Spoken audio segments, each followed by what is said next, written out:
Your problem is just this, your body and your mind are not taking instructions from you, that's all. Why are they not taking instructions from you? Because you are like a supercomputer without a keyboard. Once in a way things that you want happen, most of the time things that you don't want happen. If these two things touch, many aspects are cleared out in you for that period of time. Many aspects means your thoughts are clear, your emotions are out, and there is a very clear perception of what's happening around you. Manipulating the body in such a way that you get to a certain geometric perfection that your geometry is aligned with the larger geometry of creation. Yoga is not about fitness, fitness is just one consequence. The important thing is to get the right geometry of life, because physical universe is all geometry. So, can your restlessness be taken away and brought to restfulness? Or simply the question is just this, you're giving it too many names. Don't give it too many names for your problems. Your problem is just this, your body and your mind are not taking instructions from you, that's all. Don't give it too many names. You give it too many names because you like to decorate your problems. If you decorate your problem, you may not want to get rid of it. Yes? If you decorate your problem too much, you may not want to get rid of it. This is very simple. Your body is not taking instructions from you, so… your mind is not taking instructions from you, so… if these two things were taking instructions from you, if you want action, intense action. Do not want action, absolute stillness. Both would be possible, isn't it? So the essential problem is they're not taking instructions from you. Why are they not taking instructions from you? Because you are like a supercomputer without a keyboard. Understand? This is a supercomputer without a keyboard. You know, if your head doesn't work, people do this, it doesn't work that way, this is not where the switch is. Have you seen people scratching their head when it doesn't work? It's not going to work like that. So if you only had a keyboard, you would type out what you want. Now because you don't know where it is, you're punching it all over, all kinds of things are coming out. Once in a way things that you want happen, most of the time things that you don't want happen. So the thing is to find access to the keyboard, how to operate this machine, which is what we are trying to do, so just pay attention. We will give you a keyboard. Then you type out whatever you want. I don't want to decide what you should type. You type out whatever the hell you want, but what you want should happen. Yes? If your body and your mind does not do what you want, what is the point having them? Losing them is better. No wonder people are talking about no mind. It's not far before, when it becomes very torturous, they will say to be or not to be. What they're saying is no body. Yes? When somebody says to be or not to be, what they're thinking of is a no body state, isn't it? No body, no mind state will anyway come. Okay, don't ask for it will come anyway. Unasked, it will come and knock on your door one day.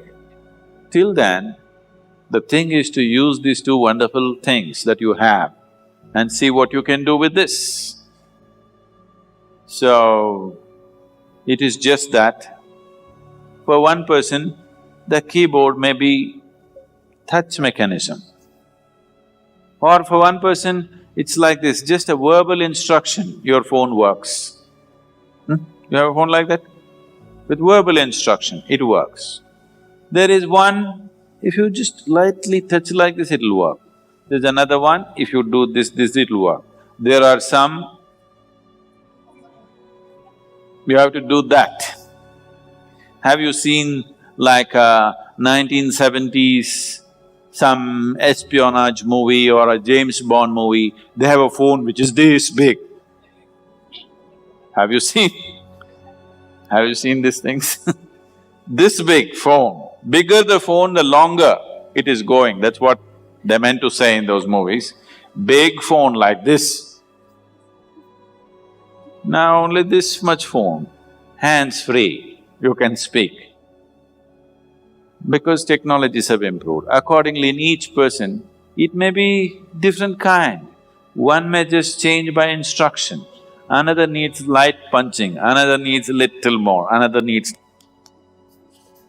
different kind of people. So, whether you need just 2 days yoga or 2 weeks yoga, 2 months yoga, 2 years yoga, we can decide that after 2 days are over. If 2 days are enough, fine, that's wonderful. If you need more, we must do more. But is it very, very important? Your body and your mind takes instructions from you and you alone and nobody but you. Yes or no? Very important, isn't it? We must do that. What is called as Hatha Yoga, the physical postures, it is about manipulating the body in such a way that you get to a certain geometric perfection, that your geometry is aligned with a larger geometry of creation, so that you're always in sync, you're never off. And how balanced you are, how clearly you see things and how well you do things simply depends on how much you are in sync with everything else around you.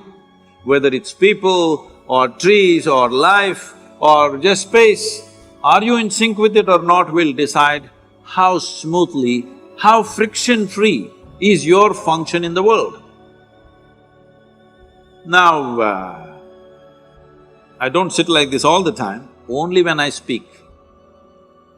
How I am sitting, if I have to explain, there are many aspects to it. One simple aspect is the left heel. The left heel is… there is a point on the left heel that today the medical sciences are calling it as the Achilles. You heard of that? You heard of the man? Achilles? You heard of the man? You saw the movie.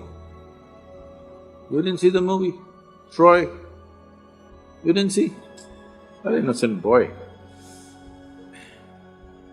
So, you put your Achilles to what is called as Muladhara or the perineum in your body. If these two things touch, many aspects are cleared out in you for that period of time.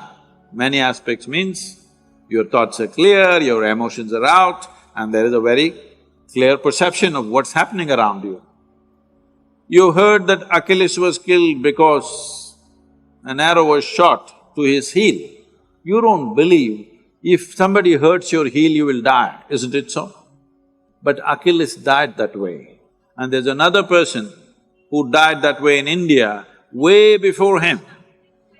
Yesterday was his birthday, Krishna Janmashtami, he also died this way. What this is trying to tell you is, they were killed in an expert way, not just slitting your throat or breaking your head, but just putting a point at the Achilles, so they had to die. So there is a certain system, energy system in the body. If that point of Achilles is in touch with your Muladhara, when you sit like this, there is a certain balance, that you don't take any sides. See, all of us have our own opinions, ideas, ideologies, stuff, our own experiences of life. Your own experiences of life and imprints that you have taken in your mind influences everything that you see. You like this person, you don't like this person, you love that person, you hate this person. All this is because you're constantly taking positions of your own. But if you really want to know life, the most important thing is you don't take any position, you're willing to look at everything fresh every moment of your life. Absolutely fresh, every moment of your life. This is very difficult for people to understand. People who have been with me for 35 years, every day they are with me, working with me, doing so many things. I still don't have a single opinion about them. Only when I need to do some work, I may look at their competence and stuff, but I don't have a single opinion about anybody who's around me for such a long time. By now you should have formed your opinions, but I don't, because That is the essence of spiritual process, that we constantly looking at every life as a possibility. There is of course a distance between possibility and reality. Some will have the courage and commitment to travel that distance, some will not have the courage and commitment to travel that distance. But every life is a possibility. If you want to keep that possibility open, you never ever form an opinion about anybody of any sort. Good, bad, ugly, you don't form these opinions, you simply look at them right now. How are they right now, this moment? That's all that matters to me. How you were yesterday is not my business. How you may be tomorrow, let's see. Tomorrow must be created, not concretized right now, isn't it?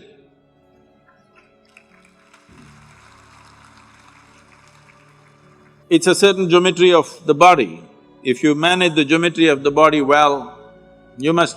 I'm telling you, right now, people, the Western cultures are going about propagating yoga is another stretching exercise. Instead of that, you can do Pilates, instead of that, you can do boxing, instead of that, you can play tennis. See, if you want to be just fit, go run somewhere, climb a mountain, play tennis, do something. Yoga is not about fitness, fitness is just one consequence. The important thing is to get the right geometry of life, because physical universe is all geometry. Now this building is standing here, whether how long it will stand, whether it will fall on our head today or will it stand for a long time, essentially depends on how geometrically perfect it is. The same goes for the body, the same goes for the planetary system, the same goes for the universe, the same goes for everything.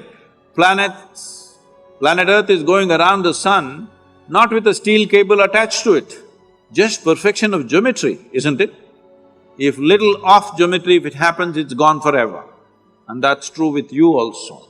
If you go off your fundamental geometry, you're gone. It's very important at an early age, you do the right things to bring a right sense of geometry. Now you become competent to go through life. Those people who are thinking only good things should happen to them, obviously they're unfit for life. Because if you do not know how to go through harsh situations well, joyfully, then you will avoid all possibilities, isn't it? You will avoid all great possibilities of life simply because you want to avoid a little bit of difficulty. Only when you're geometrically in a certain state of congruence, then you're willing to go through any situation, no matter what it is. As we conclude this video, take a moment to reflect on the profound wisdom Sadhguru has shared with us. The power of our posture goes beyond mere physical alignment, it's a gateway to transforming our restlessness into tranquility. Sadhguru's insights remind us that our bodies and minds are intricate instruments, and by adopting the right posture, we can unlock a harmonious flow of energy within us. The journey to inner peace begins with recognizing that restlessness is a signal, a call for alignment and balance. By delving into the concept of posture alchemy, Sadhguru invites us to explore the transformative potential within our own bodies.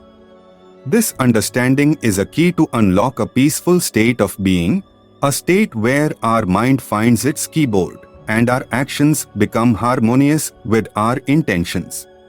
As you leave this video, remember that this wisdom is just a glimpse into the vast ocean of insights Sadhguru has to offer. We encourage you to explore more of his teachings, to delve deeper into the realms of self-awareness and self-mastery. Our channel is a space dedicated to such transformative knowledge. So, stay connected and be a part of this journey toward discovering the tranquility that resides within us all. Thank you for joining us, and we look forward to sharing more profound insights in the future. Namaskaram.